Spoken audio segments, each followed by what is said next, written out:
भगवान को जो बजता है भगवान भी उसी भाव से उसको बज देंगे। इस प्रकार भगवान के जो प्रिय भक्त हैं वो 16 गए हैं। वो सर्वप्रथम लक्ष्मी जी हैं और गरुड़ जी हैं और हनुमान जी हैं। तो इस प्रकार भगवान के हम सब भी प्रिय बने। प्रिय बनने के लिए क्या करना चाहिए बताइए? हम भगवान के प्रिय हो जाएंगे तो ऐसा भाव हम सबका है तो हमें क्या करना पड़ेगा? हमारा प्रयत्न क्या रहना चाहिए? अच्छा भाव, परमात्मा से प्यार,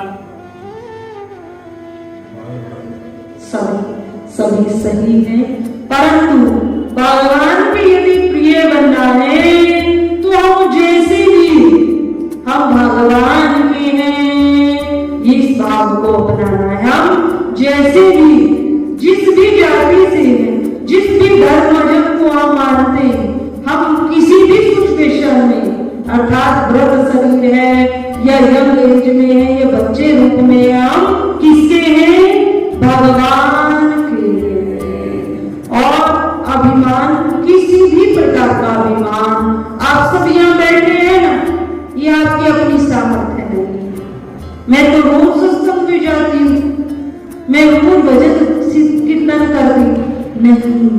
इस शब्द को हम और अच्छा करें, अर्थात उस माता को हम ये नहीं कहते कि उसकी हृदय में ये भाव हो सकता कि अभिमान नहीं, ये सामान्य चर्चा है।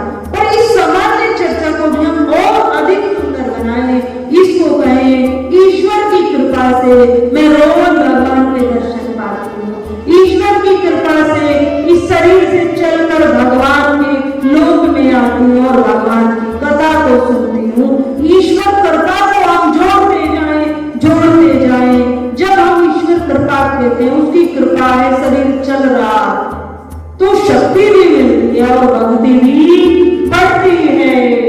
एक भक्ति है कि राम मेरे और एक भक्ति है कि मैं राम का हूं। तो प्रेम ज्यादा किसमें है बताइए? मैं राम का हूं। मैं राम का हूं, राम मेरे है इसमें नहीं, इसमें ज्यादा प्रेम नहीं, इसमें ज्यादा प्रेम है कि मैं राम का हूं। जब मैं राम का हो जाऊंगा तो राम जी की सब सारी वस्तुएं मेरी है ना। जितना राम जी के पास सामर्थ्य शक्ति वो सब मेरी, तो मैं राम का हूं, ऐसा भाव रखे। जितना शुभ कर्म हो हमारे द्वारा उसको एक ही बात से कहें कि प्रभु की कृपा से ही ये संपन्न हुआ है। मेरी अपनी सामर्थ्य नहीं है कि मैं सत्संग में जाता हूँ, भजन करता हूँ, नित्य प्रति भगवान के मैं दर्शन करता हूँ, मेरी अपनी सामर्थ्य नहीं है। इस भाव को अपनाने तो नित्य प्रति भक्ति अवश्य बढ़ जाएगी। ये व्यासपीठ से हमारी प्रार्थना भी है और आप सबको एक आशीर्वाद भी है व्यासपीठ से। हमारा नहीं, शब्द व्यासपीठ अर्थात भगवान ही व्यास जी के रूप में है और वही शुभ वर्णन, शुभ चर्चा, राम की चर्चा कर सकते हैं। हमारी अपनी सामर्थ्य नहीं। तो आज की चर्चा को विराम। 15 दिन से भगवत कृपा से चर्चा चल रही है धर्म ग्रंथों पर, भक्तवान ग्रंथ पर। कई बार सोच कर कुछ और आते और चर्चा कुछ और होती है, चर्चा कहीं और जाती है और फिर मुड़कर आते हैं उस पर। यदि उसी प्रसंग को और आगे बढ़ाए ना तो फिर वो प्रसंग जो चल रहा है ना वो छूट जाएगा, वो मुड़कर उसी पर आते हैं। तो कहने का भाव, यदि कोई भी शब्दों में त्रुटियां रहती हमें स्वयं भी ज्ञात होती सबके लिए। और कोई भी यदि ऐसा आपको भाव लगाओ कि कथा बार बार एक ही बात ज्यादा आती है, पर जो ज्यादा इम्पोर्टेंट बात होती है, जो ज्यादा महत्वपूर्ण बात होती है, वही बार बार आती है। उसको एक बार कहा जाए, 2 बार कहा जाए, वो उतना ही महत्व रखती है।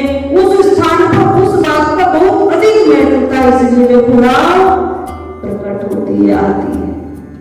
तो किसी को भी लगा हो कि पुनः इस श्लोक की पुनरावृत्ति हुई है तो सबके लिए आप से क्षमा प्रार्थी है, शब्दों में त्रुटियों के लिए क्षमा प्रार्थी।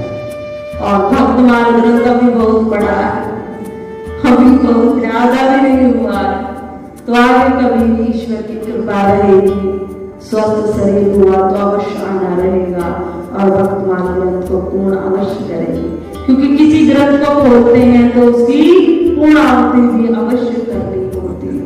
तो कभी आगे आएंगे तो ईश्वर कृपा से तो अवश्य रहेगी। तो आप सबको पुनः पुनः बहुत धन्यवाद। श्रोतागण शांत प्रिय होते, शुद्ध सात्विक स्वभाव के होते, तो ये व्यासपीठ स्वतः उसी प्रकार की चर्चा रखता है। ये इसका नियम है, व्यासपीठ के सामने जिस भाग को हम लेकर बैठते हैं उस भाग की पुनरावृत्ति भले ही हो जाए, परंतु वह भाव पूर्ण हो जाता।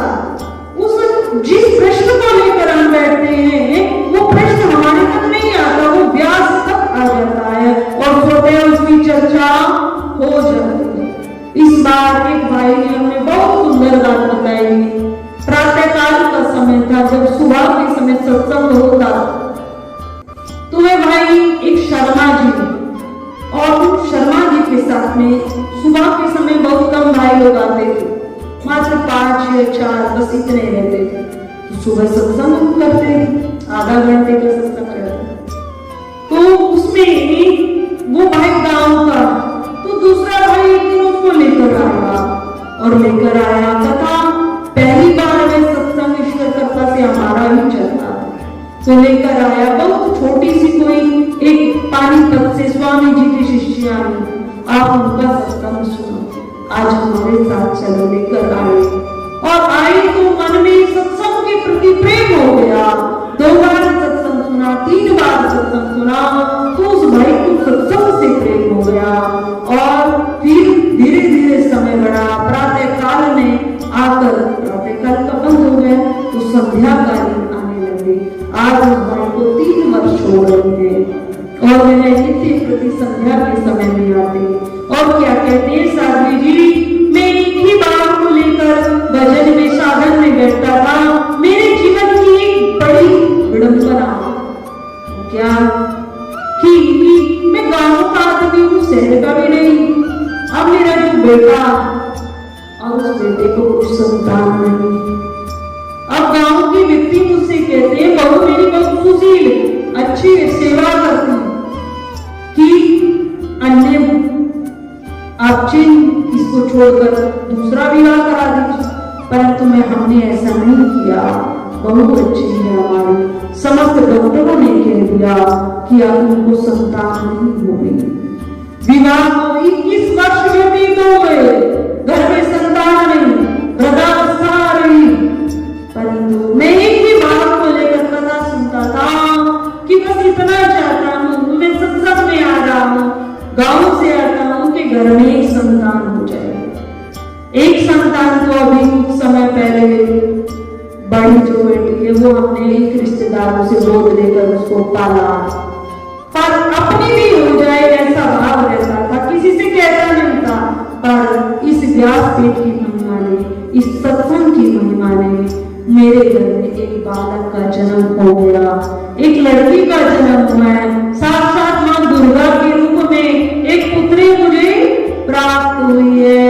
विवाह के कितने दिन पश्चात, बेटे के 21 वर्ष पश्चात, कि समस्त डॉक्टरों ने कहा था कि इसको संतान नहीं हो सकती और कोई दवाई नहीं खाती थी, स्वतः एक पुत्री का जन्म हो गया है।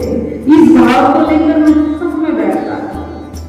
तो सत्संग जिस भाव को हम लेकर बैठते हैं, हम नहीं कहते कि तुम्हें वे 6 महीने में प्राप्त हो जाएगा, पर धीरे धीरे ये कथाएं बहुत भगवान की भक्ति बढ़ाने वाली और पुण्य कर्म को बढ़ाने वाली।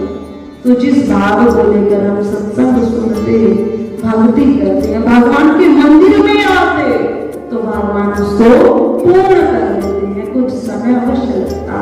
तो उस भाई क्या उसने चर्चा की और बताया कि साथी जी मैं बहुत प्रसन्न हूँ, मुझे ईश्वर कृपा से जो मेरी मन की इच्छा थी वो व्यासपीठ ने पूर्ण की है।